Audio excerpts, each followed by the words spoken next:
Okay, welcome to a new episode of Nate's MMA Corner. I'm Nate, and if you watch my show, you're in my corner. Today's episode is a doubleheader. It's a post-fight for the last UFC card and a pre-fight for the next. Um, yeah, I'll just quickly go through the last UFC card and then focus more attention on the pre-fight for this upcoming Saturday's card. So let's get started.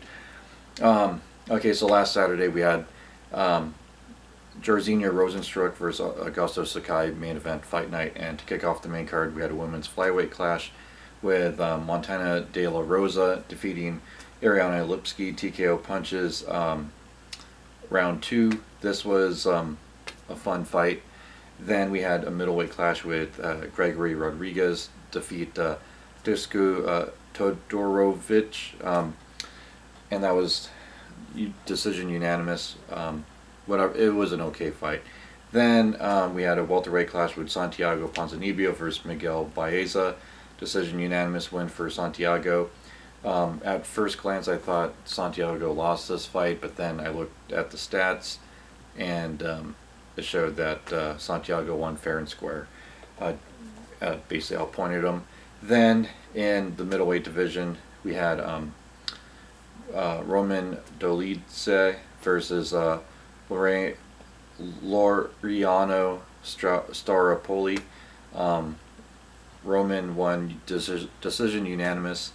And then, yeah, this fight was okay. Then we go to the co-main event, which was awesome. Heavyweight clash, Marcin Tybura defeating Walt Harris.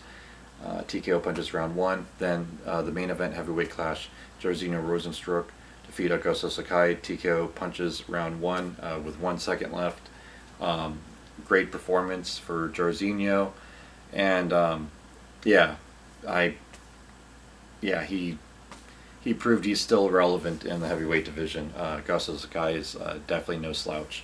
Okay, now going into the pre-fight with predictions for UFC 263.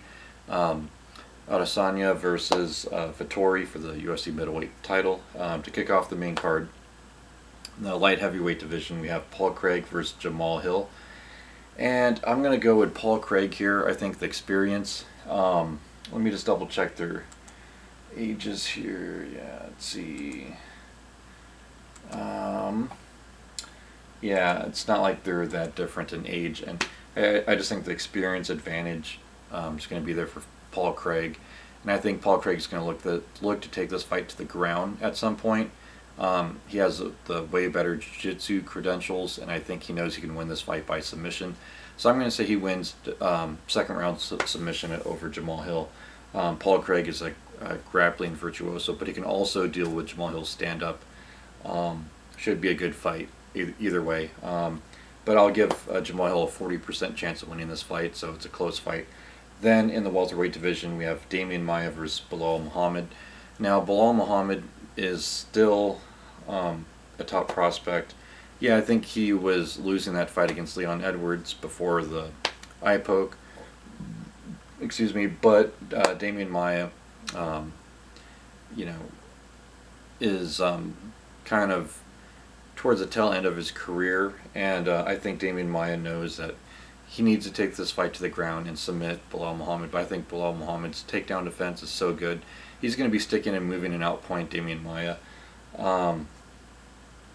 So I got Belal Muhammad winning decision unanimous. I think he's going to avoid the ground game altogether. Just keep outlanding punches on Damian Maia. And it's going to be shades of Woodley versus Maia. So I don't think this fight's going to be super exciting. I'm kind of surprised that it's on the main card, to be honest with you. I think Lauren Murphy versus Joanne Calderwood, that fight could have been a barn burner to throw on the main card, or maybe Chase Hooper versus Steven Peterson, or Eric Anders Darren Stewart rematch. That one was going kind of back and forth. That could have been a good main card fight, but nonetheless, it's on the main card, and I think Muhammad's going to win by not the most exciting fashion due to just the styles of this match. Not to say that either fighter's the most boring or anything like that, not by any means. They're both talented in their own respects, but I think Belal Muhammad wins by decision due to strikes. Outpoints 1 strikes. Then In the welterweight division, we have Leon Edwards versus Nate Diaz.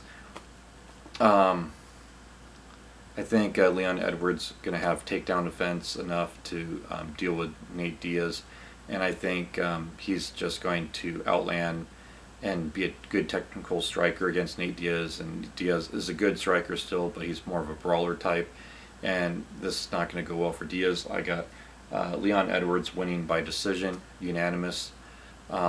Maybe Diaz gets one round, so I'll say 29-28 unanimous decision for Leon Edwards.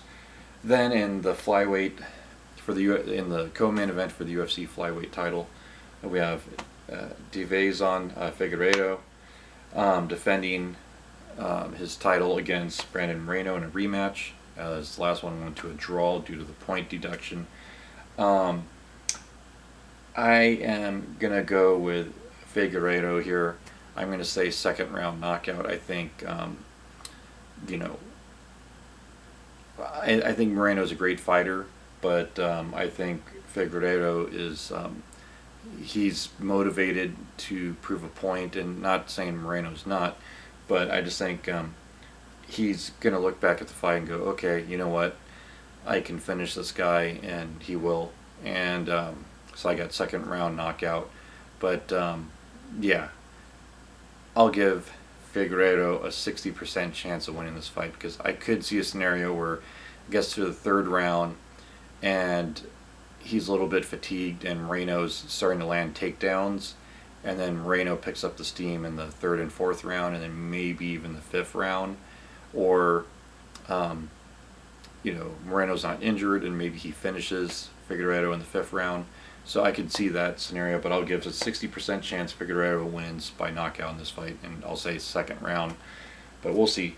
Then in the middleweight division, we have for the UFC middleweight title Israel Adesanya versus champion versus Marvin Vettori in a rematch. I'm going to go with Vettori here.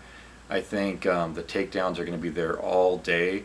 I think that Israel is something I did not see on the Countdown special, is him bringing in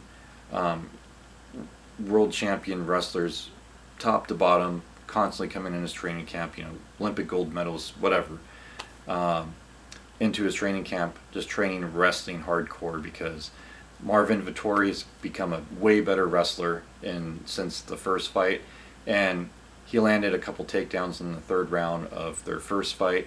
And I think Vettori knows that that's his key to victory here, is take it to the ground, take it to the ground, take it to the ground.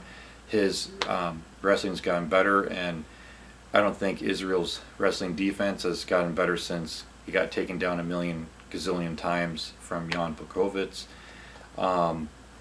He's stuck with the same coaches, pretty much all the same training partners. And Marvin Vettori, on the other hand, he's that young, hungry guy wanting that title. And I think that Israel is in for a rude awakening, that he should have trained for the ground game on this fight more than anything else. Israel already has his striking, his kickboxing background. Don't really focus too much on that. He needed to focus on the wrestling.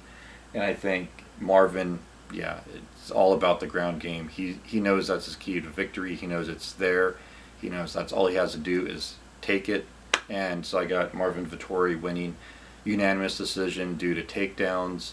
I think he lands just enough takedowns throughout all 5 rounds where he'll squeak out a decision, unanimous, and win the UFC title, becoming the new UFC middleweight champ.